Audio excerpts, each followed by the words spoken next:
तो friends, everyone, साथियों, हम बात करते हैं क्लास 11 में जो पहला चैप्टर है केमिस्ट्री का, वो है हमारा रसायन विज्ञान की कुछ मूल अवधारणाएं। और रसायन विज्ञान की कुछ मूल अवधारणाओं में जो पहला टॉपिक हमारा है रसायन विज्ञान, उस रसायन विज्ञान के बारे में बात करेंगे। लेकिन साथियों, उससे पहले आप चैनल को सब्सक्राइब एंड लाइक करें। तो साथियों, बात करते हैं रसायन विज्ञान क्या है। तो रसायन विज्ञान क्या है उसके बारे में दो चीजें ध्यान रखना आप। वो क्या रखनी है? पहली चीज तो इसका जनक किसे कहा जाता है, दूसरी चीज इसकी उत्पत्ति कहाँ से हुई है। तो इसकी अगर उत्पत्ति की बात करें तो ग्रीक भाषा का शब्द है कीमिया, जिसका अर्थ क्या होता है? तो उसका अर्थ है हमारा काला रंग। क्या है? काला रंग। दूसरा, इसका जो जनक कहा जाता है वो एंटोनी लेवासिए को कहा जाता है। और जो भारतीय विज्ञान का जनक कहा जाता है रसायन विज्ञान का, वो कहा जाता है पीसी राय को। किसको कहा जाता है? पीसी राय को। तो बात करते हैं साथियों इसकी डेफिनेशन और कहाँ से इसकी उत्पत्ति हुई है। तो सबसे पहले रसायन विज्ञान शब्द की उत्पत्ति। रसायन विज्ञान शब्द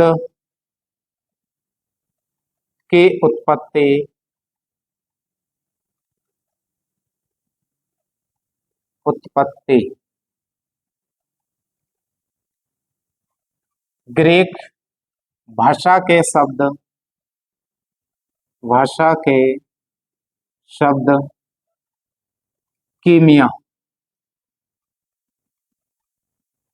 कीमिया से है, जिसका अर्थ जिसका अर्थ काला है। और रसायन विज्ञान का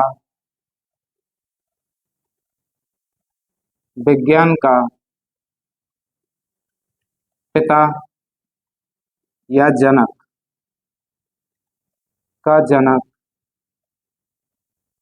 एंटोनी लेवासियर एंटोनी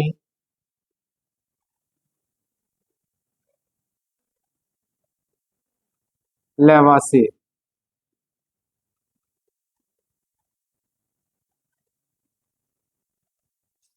को कहा जाता है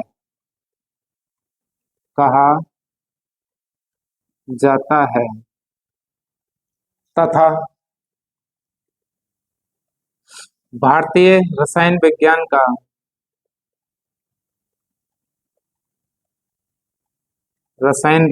का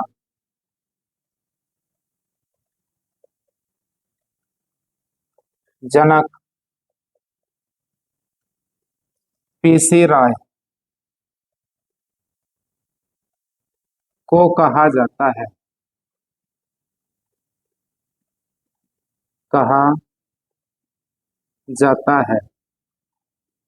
तो साथियों, बात करते हैं इसकी डेफिनेशन क्या है। तो डेफिनेशन की अगर बात करें तो विज्ञान की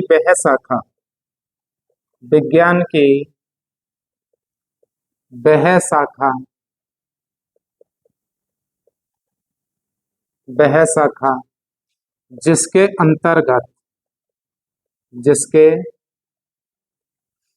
अंतर्गत पदार्थों के गुण, संगठन,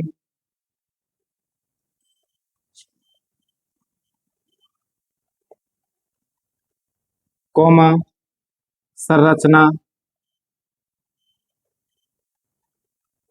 एवं अभिक्रियाओं में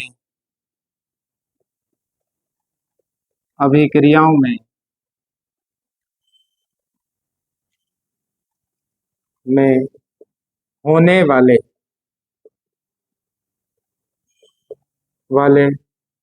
परिवर्तन का अध्ययन किया जाता है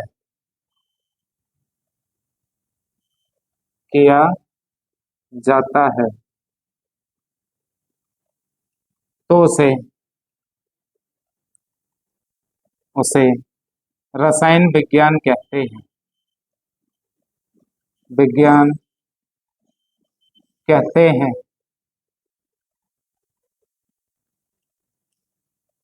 साथियों, बात करते हैं रसायन विज्ञान की शाखाएं क्या है। रसायन विज्ञान की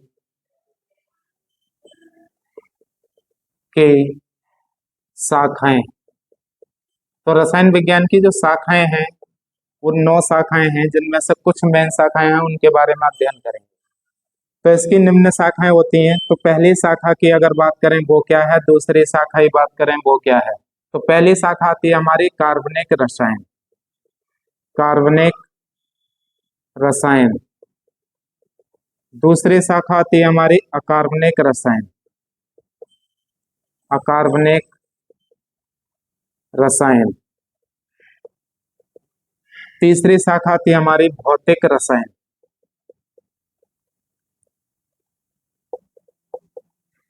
चौथी शाखा आती है हमारी जैव रसायन। पांचवी शाखा आती है हमारी साथियों औद्योगिक रसायन। औद्योगिक रसायन। नेक्स्ट आती है कृषि रसायन। कृषि रसायन। नेक्स्ट आती है हमारी औषधि रसायन। रसायन। और लास्ट आती है हमारी साथियों विश्लेषक। विश्लेषक रसायन। रसायन। तो ये रसायन विज्ञान की क्या है, शाखाएं हैं। तो सबसे साथियों बात करते हैं कि कार्बनिक रसायन किसे कहा जाता है। तो रसायन विज्ञान की वह शाखा जिसके अंतर्गत कार्बन तथा हाइड्रोजन के यौगिकों का क्या किया जाए, अध्ययन किया जाए, उसको कार्बनिक रसायन कहा जाता है।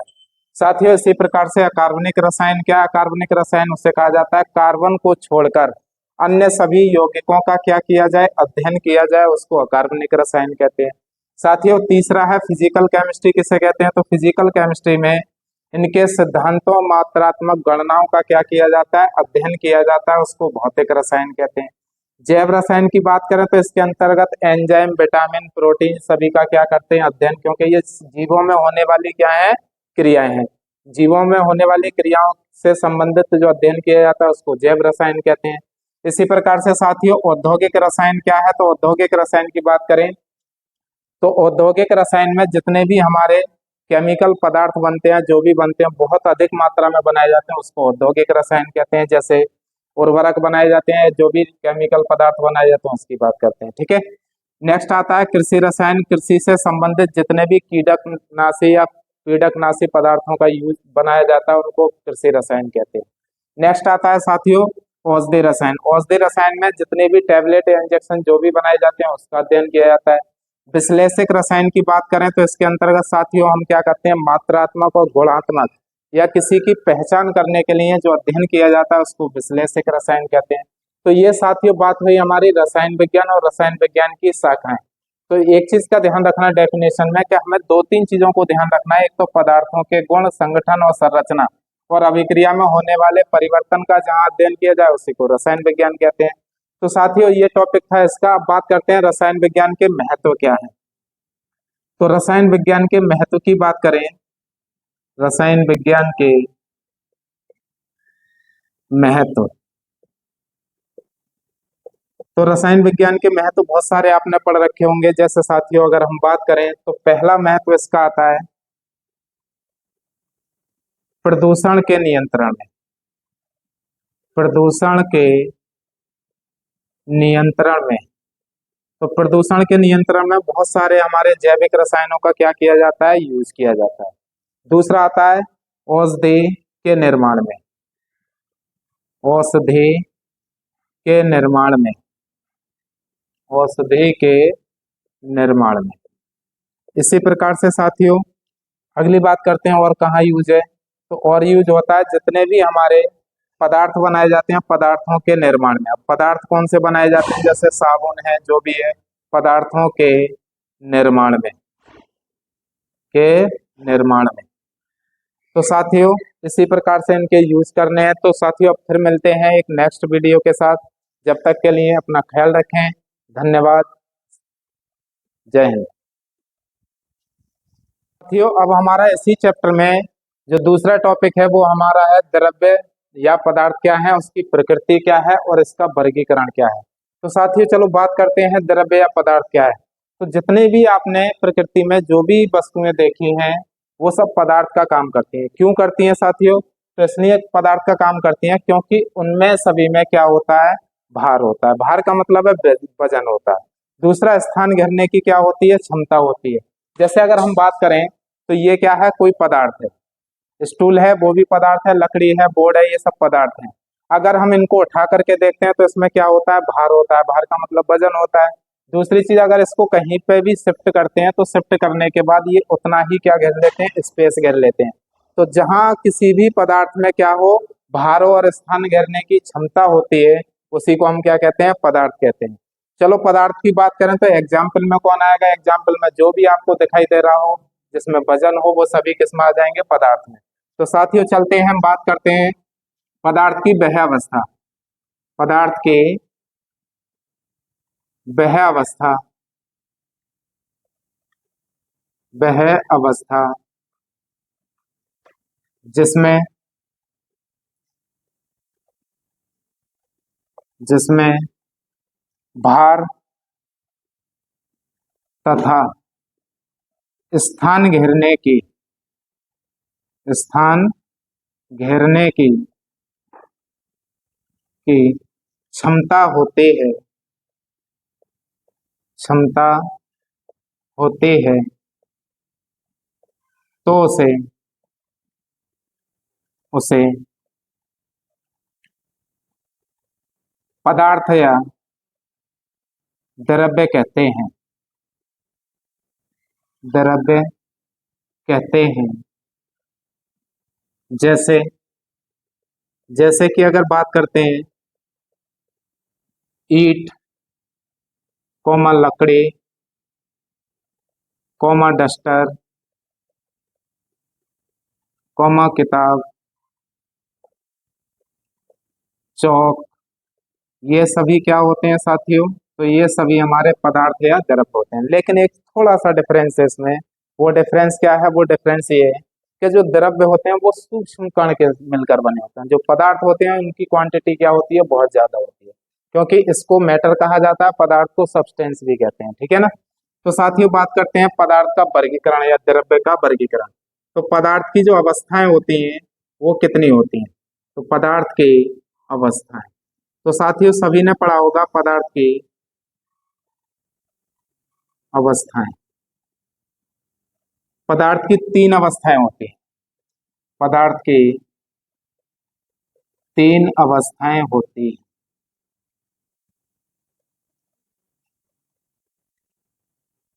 होती हैं।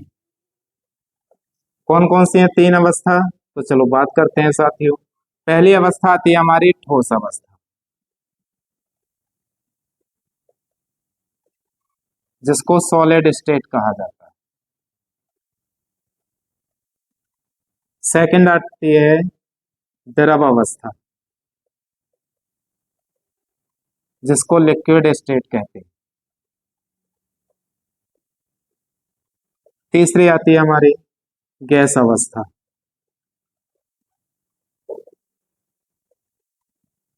गैस स्टेट कहा जाता है। चलो साथियों इसकी डेफिनेशन की अगर बात करें तो पहला हेडिंग डालते हैं ठोस अवस्था।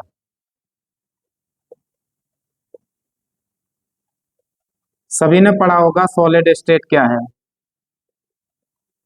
Solid state. चलो एक इसको डायग्राम के माध्यम से बात करते हैं। तो ठोस अवस्था के लिए डायग्राम की अगर बात करें तो इसमें ठोसों के जितने भी कण हैं वो क्या होते हैं, बहुत पास पास होते हैं। और इतने पास होते हैं इनके बीच में अंतरा अणु के स्थान क्या होता है, बहुत ना के बराबर होता है।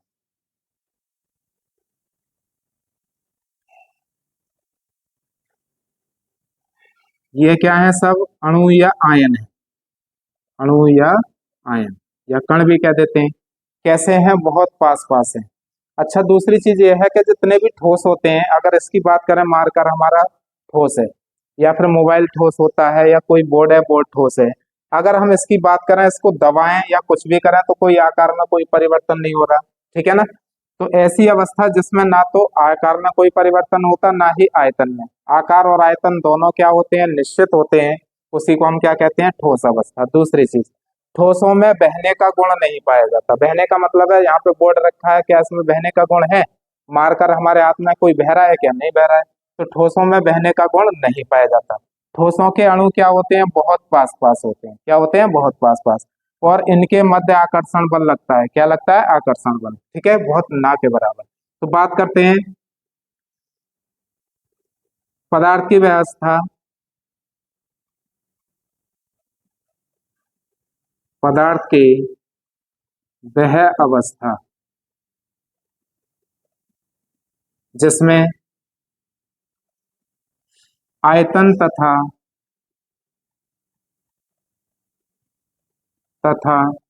आकार दोनों निश्चित होते हैं। दोनों निश्चित होते हैं। और ठोसों में बहने का गुण नहीं पाया जाता। नहीं पाया जाता। और इनके अणुओं के मध्य, और इनके अणु इधर उधर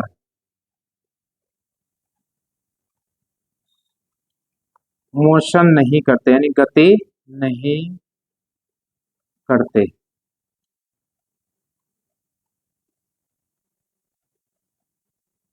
नहीं करते। तो ये तो बात हुई बस साथियों ठोस अवस्था की। एग्जाम्पल की बात करें तो एग्जाम्पल में कौन डालना है, तो एग्जाम्पल में आ जाएगा हमारा ईंट है, कैसी होती है? ठोस होती है। लकड़ी है, कैसी होती है? ठोस होती है। चौक देखा होगा साथियों आपने, कैसा होता है? ठोस। तो इनमें कभी बहने का गुण नहीं पाया जाता। इनके अणु कैसे होते हैं? बहुत पास पास होते हैं। बस इतनी चीज याद रखनी। दूसरे टॉपिक की अगर बात करते हैं साथियों, तो दूसरा आता है हमारा द्रव अवस्था।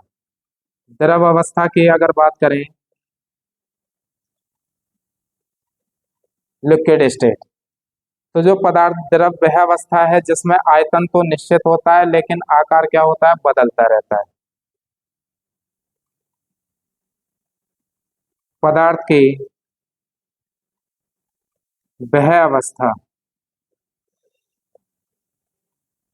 जिसमें आयतन तो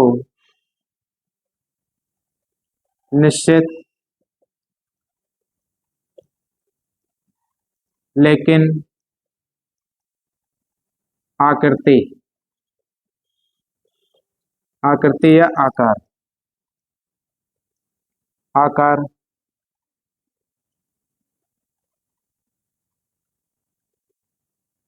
अनिश्चित होता है। अनिश्चित लिख लो, या बदलता रहता है। आकार बदलता रहता है। और इनके अणु, और इनके अणु ठोस की अपेक्षा, ठोस की अपेक्षा कुछ दूर दूर, कुछ दूर दूर होते हैं। और इनमें, और इनमें बहने का गुण पाया जाता है। पाया जाता है। क्यों पाया जाता है? क्योंकि एक गिलास पानी को यहाँ रख दो या डाल दो, जब लौट देते हैं तो वो क्या हो जाता है, हमारा काफी एरिया को घेर लेता है और दूसरे स्थान तक पहुंच जाता है। तो इसलिए इसमें क्या होता है, बहने का गुण पाया जाता है। आकर्षण की बात करें, आकर्षण बल की, तो ठोस की अपेक्षा कुछ क्या होता है, इसमें ज्यादा होता है। एग्जाम्पल की बात करते हैं साथियों, तो एग्जाम्पल आता है हमारा, पानी है, दूध है, तेल है, पेट्रोल है, इन सभी में क्या पाया जाता है? बहने का गुण पाया जाता है। तो साथियों फिर मिलते हैं एक नेक्स्ट वीडियो में, तब तक के लिए अपना ख्याल रखें। जय हिंद, जय भारत।